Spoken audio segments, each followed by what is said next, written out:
이번 이야기는 친가의 동네에서 있었던 일입니다. 저희 친가는 경북 의성의 마을에 있습니다. 70년대 중반에 일어났던 사건으로 아버지의 말씀을 토대로 옮겨보도록 하겠습니다. 어느 날 마을 이장님께서 막걸리를 한 사발 받아서 이웃집에 마시러 가시던 중이었죠.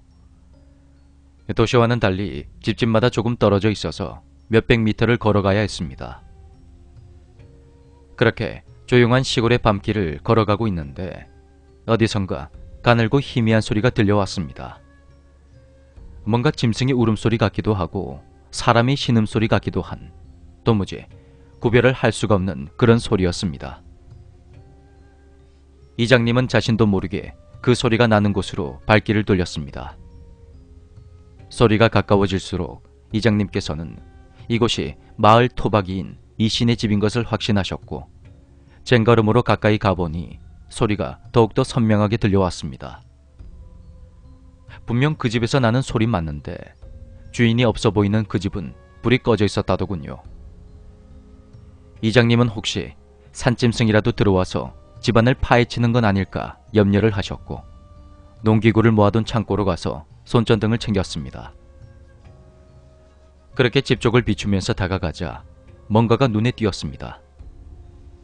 옛날 시골 기와집은 마루 아래쪽에 빈 공간이 있는데 그곳에 무언가가 있었던 것입니다. 그것은 바로 이 집 이씨의 막내딸인 것입니다. 이장님은 깜짝 놀라서 손전등을 비추며 허겁지겁 달려갔습니다.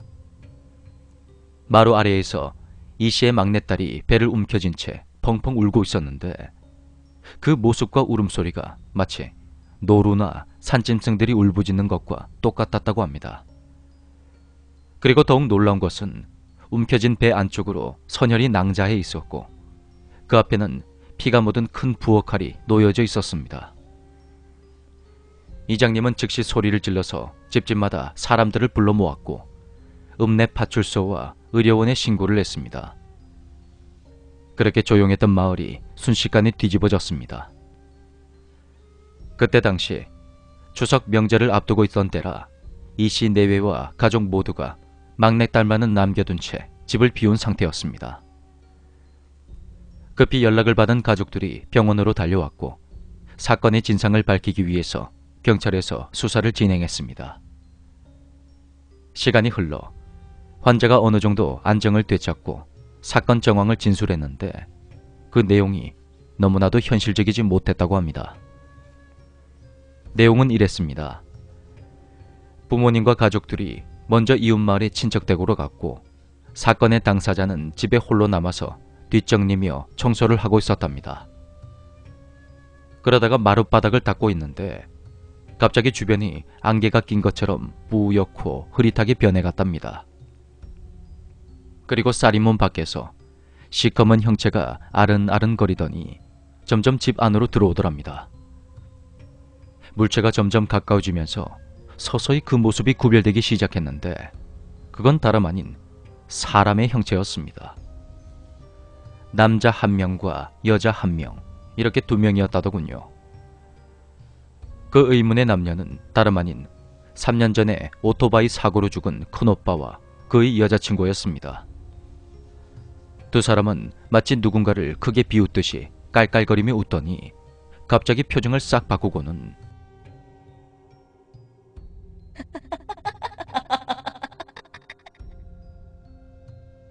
엄마,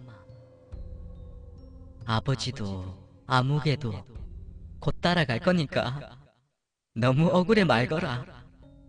니녀는 죽어야 돼. 죽어야 된다고. 그렇게 소름 끼치게 비웃으며 여동생을 강제로 끌고 갔다는 겁니다. 사고 당시 마루 밑에 있던 큰 부엌칼도 오빠가 처음부터 들고 있었던 것이었고 실제 수사 중에도 집안의 물건은 아니라는 것이 확인이 되었죠. 아무튼 그렇게 본인의 의도와는 상관없이 머리채가 붙잡혀서 어디론가 끌려갔고 그 뒤로 정신을 잃어 아무것도 기억이 안 난다고 했습니다. 정신을 차려보니 병원에 누워 있었고 본인에게 그런 끔찍한 일이 일어난 것조차 인지를 하지 못했다고 합니다. 그렇게 수사는 오랜 기간 동안 진행이 되었습니다. 사건 당사자와 그 가족들은 조상대대로 그 마을에 살아온 토박이로 인심이 좋고 어딘가에 원한을 살만한 그런 일도 없었습니다.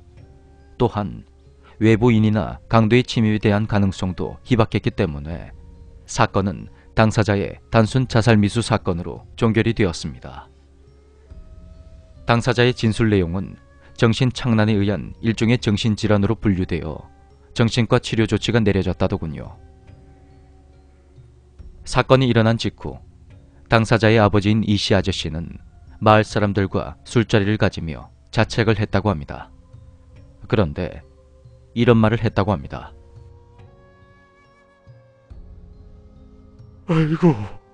아이고, 씨. 내가 그 노루 새끼를 잡아먹는 게 아니었는데 다 내 죄다. 내가 죄인이야.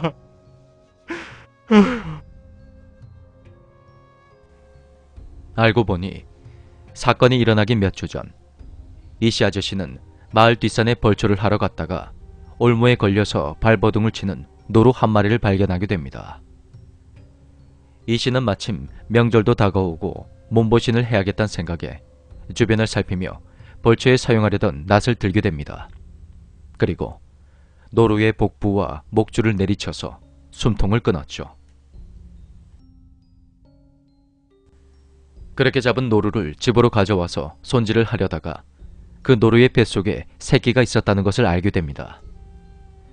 가족들은 찝찝하고 역물스럽다며 먹지 말자고 말렸습니다. 하지만 이씨는 미신이네 뭐네 하면서 그 말을 무시했고 결국 새끼까지 손질을 해서 온 가족이 나눠 먹었던 거죠. 그런데 손질하기 전에 웅크리고 앉아있던 노루의 그 모습이 이장이 묘사하던 마루미트의 딸의 모습과 그대로 맞아떨어졌던 겁니다. 그렇게 이씨는 몸서리를 치면서 죄책감을 많이 느꼈고 이씨 집안은 대대로 살던 터전을 등지고 마을을 떠나고 말았습니다. 대체 이씨의 막내딸에게 무슨 일이 있었던 것일까요? 새끼를 품은 채 억울하게 죽은 노루가 원한을 품고는 정말 이씨와 그 가족들을 죽이려고 했던 것일까요?